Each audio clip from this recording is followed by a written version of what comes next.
This week, Shaul Mofaz is going to come to the United States. Actually, tomorrow, I think Monday or Tuesday. He's going to come to the US. He's going to tell the administration that the Israelis have agreed to postpone their unilateral withdrawal from Gaza. Because the Bush administration said to them, to the Israelis, we don't want you to pull out of Gaza because that's going to create instability in Gaza. Not because we really care about the Gazan people, but because it's not going to be good for the president's re-election after that. So Shaul Mofaz is coming to tell the president, yes, they're going to do what he asked for, and of course, get paid for that concession. $2 billion. Hassan Ayloush started by telling you why cares about the issue of Palestine. Why you should care about the issue of Palestine from a humanitarian point of view, if you're Palestinian, because your land and your homeland is there. If you're an Arab or a Muslim or a person of conscience, you're very concerned about what's happening to the Palestinians. But I'll tell you, there's another component, and I wanted to share that with you. About 3 years ago, I attended a hearing at the Judiciary Committee, House Judiciary Committee. They held a hearing about something very domestic, totally American domestic issue that has nothing to do with the issue of Palestine. It was about secret evidence and the use of secret evidence. It was full committee hearing, and they had 8 people.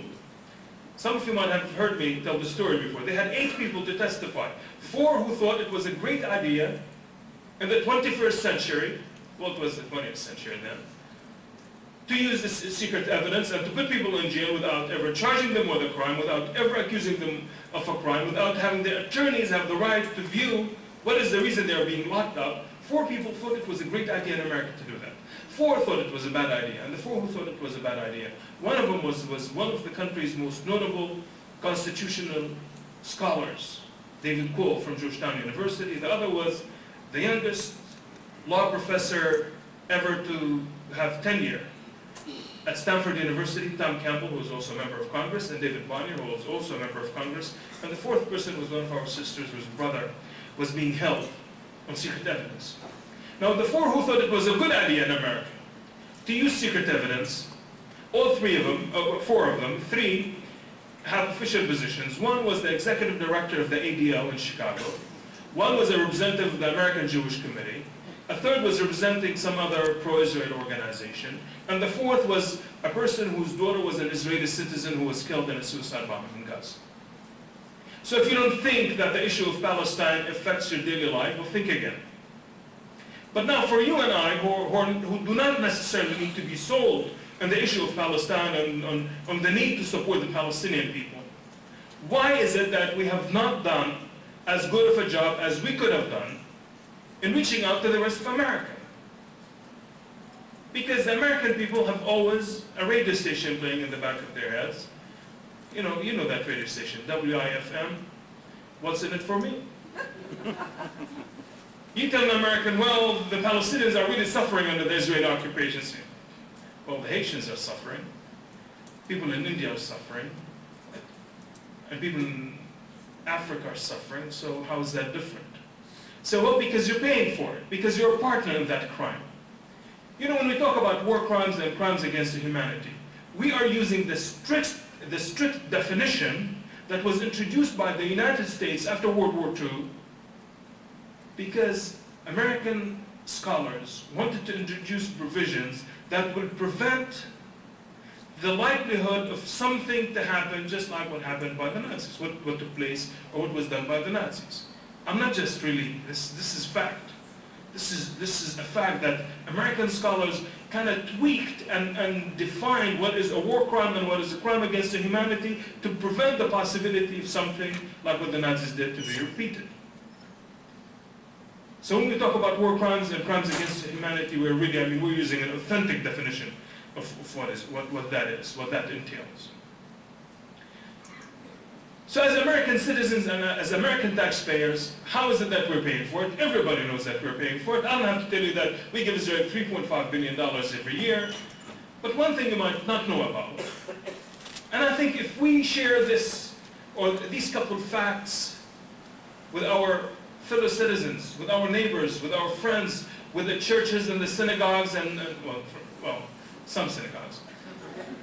and other places and civic organizations that we go to, if we share this information with, I bet you an average American is going to turn WIFM.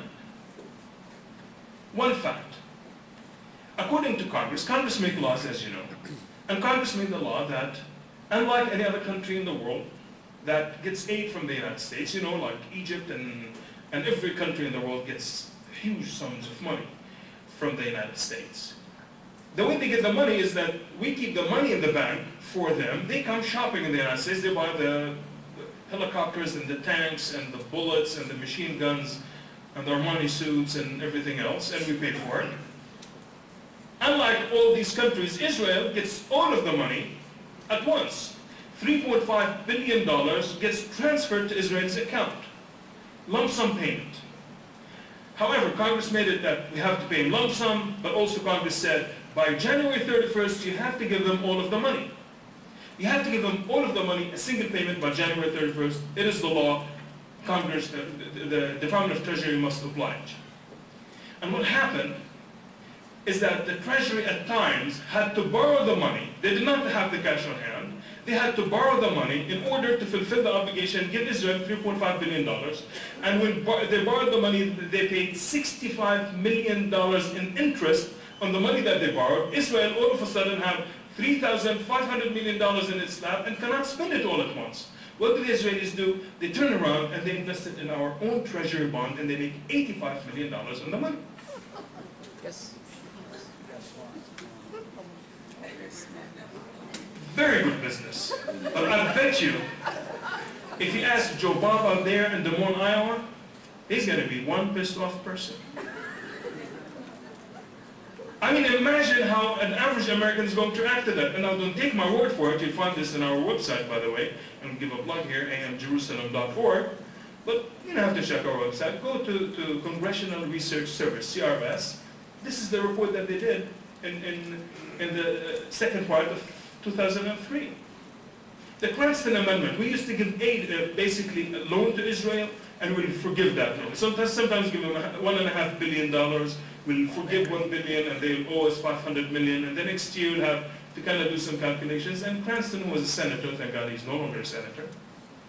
He said, well, we'll introduce a legislation. Of course, like everything else relates to Israel, everybody agreed. And the Cranston Amendment says that Congress is not allowed to give Israel aid in an amount that is less than what Israel owes the United States in principal and interest. I mean, how would you like to have that kind of relationship with your banker? I certainly would.